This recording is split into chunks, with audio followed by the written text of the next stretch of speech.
आदरणीय साध संगत जी, बड़े प्यार से कहना धन निरंकार जी। साध संगत जी, मानव कल्याण निरंकारी मिशन की बुनियाद है। ऐसा मिशन जो सारी मानवता की भलाई के लिए काम कर रहा हो, वह मिशन देश, जाति अथवा भाषा की तंग सीमाओं में नहीं बच सकता। जब निरंकारी महात्मा दूसरे देशों में प्रचार के लिए जाते हैं तो अक्सर वहां हिंदी ही बोला करते हैं। भारत में तो प्रचार के लिए महात्माओं को हिंदी भाषा से बड़ा दूसरा कोई माध्यम नहीं जान पड़ता। भारत के सभी प्रांतों में किसी न किसी रूप में हिंदी बोली ही जाती है। वैसे भी हिंदी राष्ट्रभाषा है, जिसके माध्यम से राष्ट्र की ज्यादा से ज्यादा जरूरतों की पूर्ति होती है। वैसे संत महात्मा लोग भाषाओं की फेर में नहीं पड़ते हैं। हिंदी भाषा की चर्चा तो इसलिए की क्योंकि देश के ज्यादा से ज्यादा लोगों का हित आज इसी भाषा के माध्यम से हो रहा है। इसलिए दास के समझ में यही आता है कि यही भाषा ठीक है, जिसके द्वारा जन साधारण अपनी बात को दूसरों को समझा सके और दूसरों की बातों को स्वयं समझ सके। चाहे उत्तर प्रदेश हो, बिहार हो, मध्य प्रदेश, पंजाब, राजस्थान, गुजरात, महाराष्ट्र, केरला, कोई भी प्रांत हो, यदि वहां की भाषा न आती हो तो हिंदी से काम चल जाता है। वास्तव में भाषा विचार प्रकट करने का साधन है। हमारे लिए वही भाषा महान है जिसके जरिए हम मानव कल्याण ज्यादा से ज्यादा कर सकें। असल में मानव कल्याण भक्तों का उद्देश्य होता है। आज निरंकारी मिशन इसी भावना का प्रचार करके एक सुखी समाज का निर्माण कर रहा है। मानव मात्र के सुखी होने का एक ही तरीका है और वह है सद्गुरु की रहमत से ब्रह्म ज्ञान की प्राप्ति। सद्गुरु वही होता है जो दातार से, निरंकार प्रभु से हमारी रूह का मेल करा देता है। ऐसा नहीं कि वह हमें किन्हीं जप तप, पूजा पाठ, नेम आदि कर्मकांडों में उलझा कर रख दे। इन कर्मकांडों से आत्म शांति तो नहीं मिलती, बल्कि अहंकार बढ़ता है, जिसके कारण इंसान संसार सागर में लगातार डूबता जाता है। माया का बंधन उसे जकड़े रहता है। इसके उल्टे सद्गुरु लोक परलोक के सभी बंधनों से हमें मुक्त कर देता है। पूर्ण महात्मा लोग जहाँ निवास करते हैं वहाँ तीर्थ स्थान बन जाता है। वे जो भी वचन बोलते हैं वे ही धर्म शास्त्र बन जाते हैं। उनका हर कर्म पवित्र होता है। ऐसे महात्मा मानव मात्र के लिए पूजनीय होते हैं, लेकिन स्वार्थी लोग अपने स्वार्थ के लिए उनके चले जाने के बाद उनके नाम पर अपना मत चला लेते हैं। वे इस बात को भूल जाते हैं कि संत महात्मा किसी विशेष देश या जाति के लिए नहीं होते, बल्कि वे तो सारे संसार के साझे होते हैं। ऐसी महान आत्माओं को दायरों में बांधना उनके प्रति घोर बेइंसाफी है। उनका अनादर है। हदों में बंद प्रचार कभी भी मानव का कल्याण नहीं कर सकता।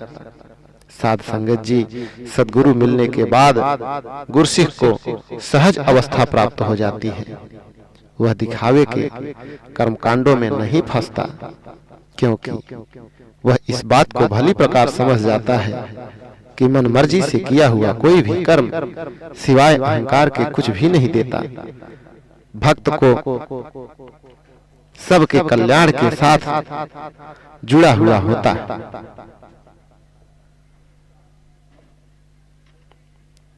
उसमें सारे समाज की भलाई छिपी होती है। भक्त का नजरिया विशाल होता है। उसमें जाति पात अथवा भाषा की संकीर्णताएं बिल्कुल नहीं होती।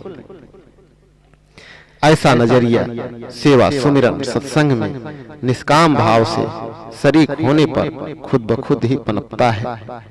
इसके लिए रत्ती भर भी परेशानी नहीं उठानी पड़ती, तप त्याग नहीं करने पड़ते, कष्ट नहीं उठाने पड़ते। संत ऐसा ही मानते हैं कि जो काम सहज में हो जाए उसके लिए जानबूझकर परेशानी मोल क्यों ली जाए। आज विज्ञान ने बहुत उन्नति की है, बहुत सुविधाएं दी हैं। भक्तों का कहना है कि जब विज्ञान ने हमें इतनी सुविधाएं प्रदान की है तो हमें कष्ट उठाने की क्या जरूरत है। जैसे हवा के लिए हमारे पास बिजली का पंखा मौजूद है, बटन दबाया और हवा शुरू हो गई। हवा प्राप्ति के इस साधन को छोड़कर या तो आदमी गर्मी की घुटन में तंग होता रहे, या एक आदमी जितनी देर आराम करे उतनी देर दूसरा उसे पंखे से हवा करता रहे। इस तरह आज आने जाने की सुविधाएं उपलब्ध हैं, तो उनको उपयोग क्यों न करें।